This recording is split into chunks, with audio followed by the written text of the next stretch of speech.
ನಮಸ್ಕಾರ ವೀಕ್ಷಕರೇ, ನಾನು ನಿಮ್ಮ PH ನಾಯ್ಕೋಡಿ. NCI ನ್ಯೂಸ್ಗೆ ಸ್ವಾಗತ. ಢವಳಗಿಯಲ್ಲಿ ಶ್ರೀ ಮಡಿವಾಳೇಶ್ವರರ 519ನೇ ಜಾತ್ರೆ. ಮುಸ್ಸಂಜೆಯಲ್ಲಿ ಭವ್ಯ ರಥೋತ್ಸವಕ್ಕೆ ಭಕ್ತರ ಸಾಗರ. ಮುದ್ದೇಬಿಹಾಳ ತಾಲೂಕಿನ ಢವಳಗಿ ಗ್ರಾಮದಲ್ಲಿ ಶ್ರೀ ಮಡಿವಾಳೇಶ್ವರರ 519ನೇ ಜಾತ್ರಾ ಮಹೋತ್ಸವದ ಅಂಗವಾಗಿ ಗುರುವಾರ ಸಂಜೆ 6:40ಕ್ಕೆ ಅಪಾರ ಭಕ್ತರ ಸಮ್ಮುಖದಲ್ಲಿ ಭವ್ಯ ರಥೋತ್ಸವ ಅದ್ದೂರಿಯಾಗಿ ನೆರವೇರಿತು. ರಥೋತ್ಸವಕ್ಕೂ ಮುನ್ನ ಢವಳಗಿ ಗ್ರಾಮದ ಮುಕ್ಕಣ್ಣಪ್ಪ ಕೋರಿಯವರ ಮನೆಯಿಂದ ಗುರುಬಸಪ್ಪ ಕೋಣನವರ ಎತ್ತಿನ ಬಂಡಿಯಲ್ಲಿ ತೇರಿನ ಮೀಣಿ ಅಥವಾ ಅಗ್ಗ ಹಾಗೂ ಬಸಪ್ಪ ವಡವಡಗಿ ಅವರ ಮನೆಯಿಂದ ತೇರಿನ ರುದ್ರಾಕ್ಷಿ ಹಾರವನ್ನು ಪುರವಂತಿರ ಆಟದೊಂದಿಗೆ ಮೆರವಣಿಗೆಯ ಮೂಲಕ ದೇವಸ್ಥಾನಕ್ಕೆ ತರಲಾಯಿತು. ನಂತರ ಮಾದಿನಾಳ ಮತ್ತು ತಾರನಾಳ ಗ್ರಾಮಗಳಿಂದ ತೇರಿನ ಕಲಶಗಳು ಆಗಮಿಸಿತು.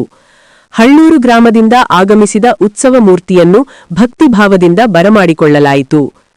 ಪಲ್ಲಕ್ಕಿಯೊಂದಿಗೆ ಗಂಗಾಸ್ಥಳಕ್ಕೆ ತೆರಳಿ ನಂತರ ಮೆರವಣಿಗೆಯ ಮೂಲಕ ದೇವಸ್ಥಾನಕ್ಕೆ ತರಲಾಯಿತು. ಶ್ರೀ ಕೋಟ್ಟೂರೇಶ್ವರ ಮಹಾಸ್ವಾಮಿಗಳು, ಶ್ರೀ 13ನೇ ಹುಚ್ಚೇಶ್ವರ ಸ್ವಾಮಿಗಳು ಹಾಗೂ ಶ್ರೀ ಘನಮಠೇಶ್ವರ ಸ್ವಾಮೀಜಿರವರು ರಥೋತ್ಸವಕ್ಕೆ ಚಾಲನೆ ನೀಡಿದರು.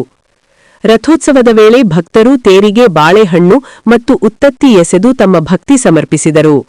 ಜಾತ್ರಾ ಸಂಭ್ರಮದಿಂದ ಗ್ರಾಮದಲ್ಲಿ ಹಬ್ಬದ ವಾತಾವರಣ ಕಂಡುಬಂತು. ಇಂದು ರಾಜ್ಯಮಟ್ಟದ ತರಬಂಡಿ ಸ್ಪರ್ಧೆ ನಡೆಯಲಿದ್ದು, ಪ್ರಥಮ ಹಾಗೂ ದ್ವಿತೀಯ ಬಹುಮಾನವಾಗಿ ಸೈಕಲ್, ಮೋಟಾರ್ ಮತ್ತು ಬೈಕ್ ಸೇರಿದಂತೆ ಒಟ್ಟು 15 ಬಹುಮಾನಗಳನ್ನು ಆಯೋಜಿಸಲಾಗಿದೆ. ವರದಿ ಮುತ್ತು ಎನ್ ಬೀರಗೊಂಡ, ಮುದ್ದೇಬಿಹಾಳ.